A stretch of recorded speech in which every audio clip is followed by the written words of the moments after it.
Hello बच्चों, मैं हूं हर्षित, आपका अपना हिंदी अध्यापक संत माइकल इंटरनेशनल स्कूल के ऑनलाइन क्लासेस में आप सभी प्यारे बच्चों का स्वागत करता हूं। मेरे प्यारे बच्चों, कैसे हैं आप सभी? स्वस्थ रहिए, सतर्क रहिए, फिलहाल अपने घरों से ही पढ़ते रहिए। बच्चों, आज मैं आपके लिए लेके आया हूं कक्षा 7 की हिंदी पाठ्य पुस्तक उन्मेष का पहला चैप्टर। बच्चों, आज हम लोग फर्स्ट चैप्टर पढ़ेंगे। चलिए बच्चों, शुरू करते हैं। बच्चों, ये आपका फर्स्ट चैप्टर है, थोड़ी धरती पाऊँ। तो ये चैप्टर शुरू करने से पहले बच्चों, यहाँ पे एक काम दिया हुआ है। इसमें कुछ पेड़ पौधों के नाम दिए हुए हैं।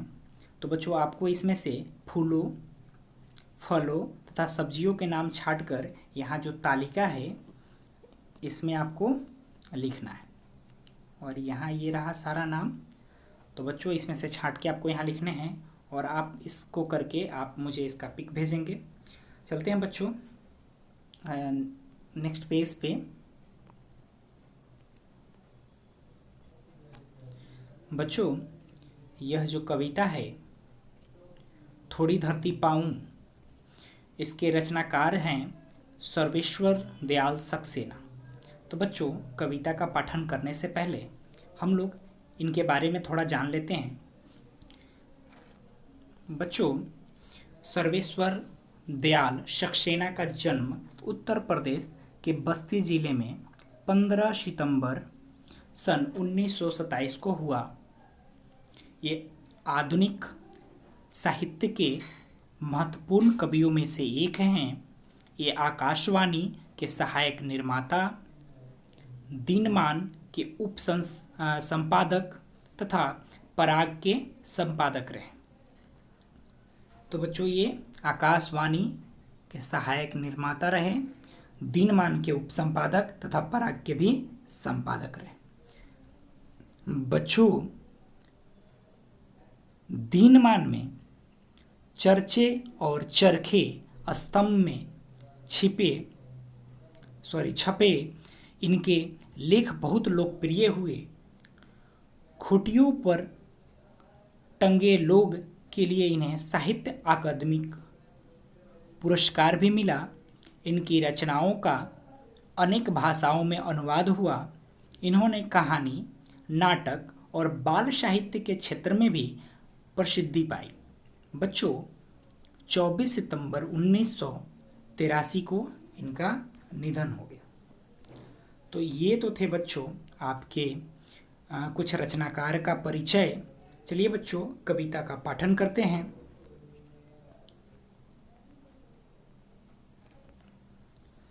बच्चों, आप मेरे साथ साथ पाठन करेंगे। बहुत दिनों से सोच रहा था थोड़ी धरती पाऊं, उस धरती में बाग बगीचा जो हो सके लगाऊं। खिले फूल फल चिड़िया बोले, प्यारी खुशबू डोले, ताजी हवा जलाशय में अपना हर अंग भिगोले। लेकिन 1 इंच धरती भी कहीं नहीं मिल पाई, एक पेड़ भी नहीं कहे जो मुझको अपना भाई। आगे है,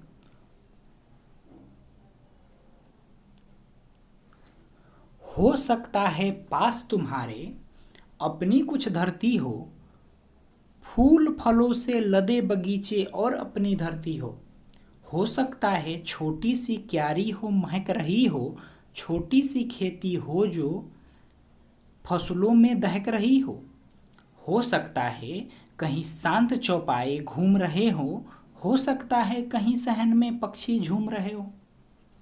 तो बच्चों, ये तो थे आपका कविता का कुछ पार्ट्स। तो पहले बच्चों, इस पेज का हम लोग व्याख्या कर लेते हैं, तब आगे हम लोग कविता पढ़ेंगे। बच्चों, सर्वेश्वर दयाल सक्सेना जी कहते हैं, वो अपने मन की बात कह रहे हैं कि बहुत दिनों से सोच रहा हूँ कि मुझे कुछ थोड़ी धरती मिले और उस धरती में बाग बगीचा जो हो सके लगाएं। तो ये जो है सर्वेश्वर दयाल सक्सेना जी की मन की बात है। वो चाहते हैं कि मुझे थोड़ी सी धरती मिल जाए और उस धरती पर हम बाग बगीचा जो हो सके, फूल जो भी मन करे मैं वहाँ लगाऊं। दूसरा है, खिले फूल फल चिड़िया बोले, प्यारी खुशबू डोले, ताजी हवा जलाशय में अपना हर अंग भिगोले। मतलब हमें वैसा धरती मिले तो वहाँ पे हम अपना जो बाग बगीचा लगाएंगे तो वहाँ क्या होगा बच्चों, फूल फल खिलेंगे, चिड़िया बोलेगी, चाचा करेगी, वहाँ पे प्यारी खुशबू बिखरी हुई रहेगी और हवा जो वहाँ से गुजरेगी तो हम जो वहाँ पे जलाशय लगाएंगे, झरना होगा, तो वो झरना जो हो ऐसा प्रतीत होगा कि हवा जो है ना उससे अपने तन को, अंग को भिगो के आगे बढ़ रही है। आगे बढ़ते हैं, अगला पद है,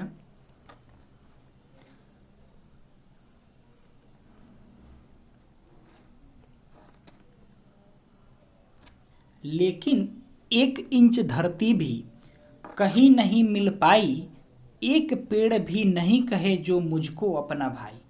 लेकिन कवि अपने मनोवृत्तियों को बयां कर रहे हैं और कहते हैं कि मैं जो चाहता था वैसा मुझे 1 इंच धरती भी नहीं मिला और एक पेड़ भी ऐसा नहीं मिला जो मुझे अपना भाई कह सके।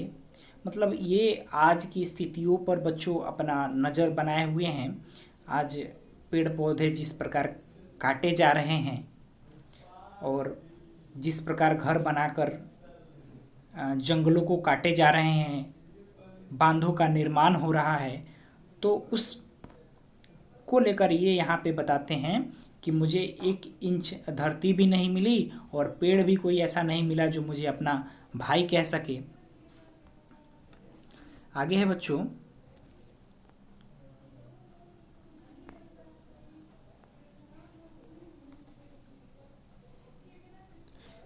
हो सकता है पास तुम्हारे अपनी कुछ धरती हो, फूल फलों से लदे बगीचे और अपनी धरती हो। बच्चों अर्थात वो मतलब जिनके पास धरती हैं उनको कह रहे हैं कि आप, हो सकता है कि पास तुम्हारे अपनी कुछ धरती हो और वहाँ पे आपने फूल फलों से लदे आपके बगीचे हो और वो आपकी अपनी धरती हो, मुझे तो ऐसी धरती नहीं मिल पाई। आगे है बच्चों, हो सकता है छोटी सी क्यारी हो महक रही हो, छोटी सी खेती हो फसलों में दहक रही हो। मतलब जिनके पास बच्चों अपनी धरती है, अपना ज़मीन है और वे खेती करते हैं, बाग बगीचे लगाते हैं, तो उनको कवि कह रहे हैं कि हो सकता है छोटी सी क्यारी हो फूलों की जो बहुत सुगंध बिखेरे हो, छोटी सी खेती भी हो जिसमें आपकी फसलें दहक रही हों। अगला है बच्चों, हो सकता है कहीं शांत चौपाए घूम रहे हो सकता है कहीं सहन में पक्षी झूम रहे हो। बच्चों यहाँ कवि कह रहे हैं कि चौपाए का अर्थ होता है बच्चों पशु। तो हो सकता है बड़े शांति से ऐसा मतलब कि बाग बगीचे हो जहाँ पे चौपाए घूम रहे हों और हो सकता है कि पक्षी भी हों वहाँ पे, बड़े मधुर गीत गा रहे हों, झूम रहे हों। तो बच्चों आपको ये यहाँ तक समझ में आ गया। अब बच्चों हम लोग इतना ही रहने देते हैं। आज के क्लास में बच्चों इतना ही रहने देते हैं। बच्चों आज का होमवर्क है आपके लिए कि आपको मैंने जो बताया वो पेज नंबर 11 पे जो आपको कार्य करने हैं। और दूसरा, आपको जितना मैंने आपको समझाया वो आधा कविता आप याद करेंगे और मुझे इसका ऑडियो भेजेंगे, और आप जो पेज नंबर 11 का वर्क करेंगे उसका मुझे पिक भेजेंगे। तो बच्चों मन लगाकर पढ़िए, और आज के क्लास में इतना ही। मिलते हैं नेक्स्ट क्लास में और नेक्स्ट वीडियो में। तब तक दीजिए मुझे इजाज़त। धन्यवाद।